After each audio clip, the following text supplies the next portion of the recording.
antara petuanya neh hamba terima daripada arwah Hayasin dulu Pasir Tumbuh. Tuan Guru Haji Hashim bin Abu Bakar. Dia kata kalau kita nak sembelih tak siri daging berlemak, kita ambil minyak daripada hidung kita ni. Ni hidung kita ni dah.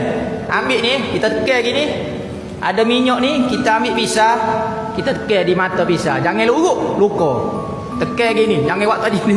Tekan-tekan sampai habis mata pisah. Tu petua dia supaya daging tidak ada lemak. Keduanya, jangan basuh tangan atau pisah sebelum daripada binatang tu betul-betul mampu. Kalau binatang tu mampu, baru kita boleh basuh pisah tu. Oh, kalau basuh, binatang tengah gelepar, lepas pada sudah pergi basuh, gelemak tak sabar. Ngepek lah orang je basuh pinggan tu, tak ada apa lah. Lepas tu supaya daging tu wangi, tak bau sangat, okey. Jangan halakan mata pisah ke tubuh kita. Nama, kalau nak suruh bau sungguh kambing, celah keking tu, betul-betul, bau sungguh. Kita tanya, nak sikit kau nak banyak bau? Kita cendol sikit, condong kau tubik. Kalau tak kena langsung, tak bau langsung kambing. Tu cara tak nak suruh daging bau wangi.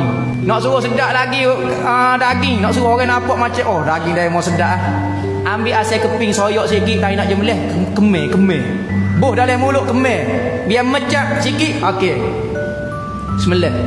Ketika nak sembelih, tahan nafas. Bismillahirrahmanirrahim. Bismillahirrahmanirrahim. Tahan nafas. Lepas tu lepas slow-slow. Supaya daging jadi lembut. Daging cepat lembut, cepat puk. Cepat puk, cepat lembut. Tu petua dia. Nak suruh daging tak ingat dilalak pula. Pisah hok berkubar dengan darah sat ni. Okey, sapuh di pipi binatang. Hok ngucu dia hok tajam nah. Hok lebih lagi sapuh di body dia, tubuh binatang tu. Sapuh gini. Maka lalak tak hurung ketika dia tengah darah lagu tu ataupun tengah daging kita. Lalak tak mari. Lalak tak mari. Tu petua. Tak payah spray reset gapo dia, pakai awak lagu tu. Lepas tu kalau orang nak buat pelari pulak daging kau gapo dia. Bisa lepas pada kita sembelih, lepas pada kita sapu di pipi, sapu di body, pekung ke depan. Cok gitu. Lepas tu lagu mana? Tolong ambil pisang boh. Petua lagu ni kalau kita jual daging tak ada Zoho, habis licin dah. Dengan kedai-kedai kita dia mau beli. Bukan kata daging, kedai punya beli juga naik seh Rabbana.